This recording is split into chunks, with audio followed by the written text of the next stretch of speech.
Hello, Acho. Let's read this question. So this question says, given assertion is mass, volume, and time may be taken as fundamental quantities in a system of units. Reason में given है mass, volume and time are independent of one another. एक दूसरे से independent होते हैं.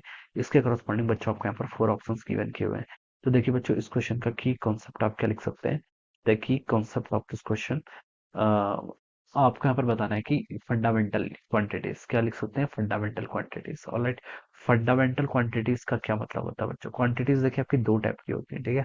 Quantities देखिए आपकी दो टाइप्स होती है. जैसे आपके फिजिकल क्वांटिटीज को हम जो डिफाइन करते हैं वो आपकी दो क्वांटिटी पर डिपेंड होती है. एक होती है फंडामेंटल क्वांटिटी और दूसरी होती है आपकी डिराइव्ड क्वांटिटी. ठीक है. फंडामेंटल होती है जो बिल्कुल इंडिपेंडेंट है. ठीक है. जैसे मास, लेंथ, टाइम, इनको हम क्या बोलते हैं. फंडामेंटल क्वांटिटीज बोलते हैं. ठीक है.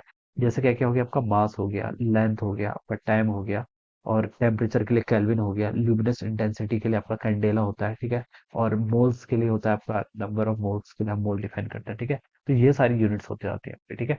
तो और एक और बच गया आपका. इसमें क्या बच गया. करंट बच गया ना. हाँ, करंट के लिए क्या होता है आपका एम्पियर होता है. ठीक है. एम्पियर को हम ए से डिनोट करते हैं. हाँ.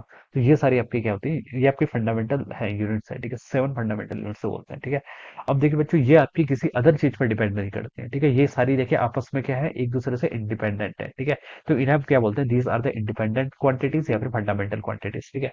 अब देखिए अब जरूरी नहीं कि यही हो. हम देखिए फिजिकल क्वांटिटीज कोई और भी कंस्ट्रक्ट कर सकते हैं. ठीक है. लेकिन ये आपका एसआई है. यानी कि आपका एसआई यानी कि ये इंटरनेशनली एक्सेप्टेड सिस्टम है. ठीक है. इसलिए हम इसका यूज करते हैं. अब देखिए अजर्सन पर क्या बोल रखा है.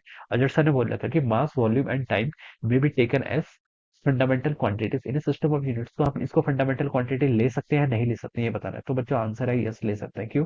मास देखिए आपका केजी, मास आपका केजी में रिप्रेजेंट करता है. तो मास देखिए. और सेकंड क्या आपका वॉल्यूम. वॉल्यूम क्या पता था आपका एल क्यूब. ठीक है.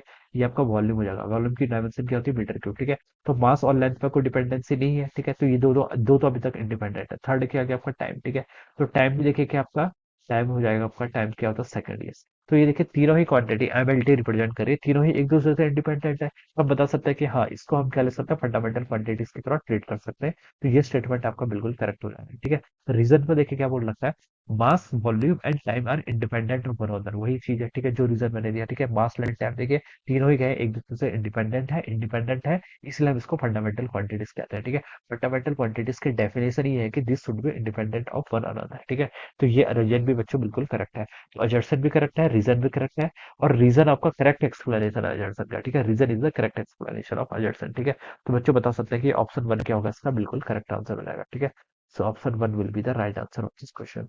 So I hope you all understood this concept. All the best and thank you.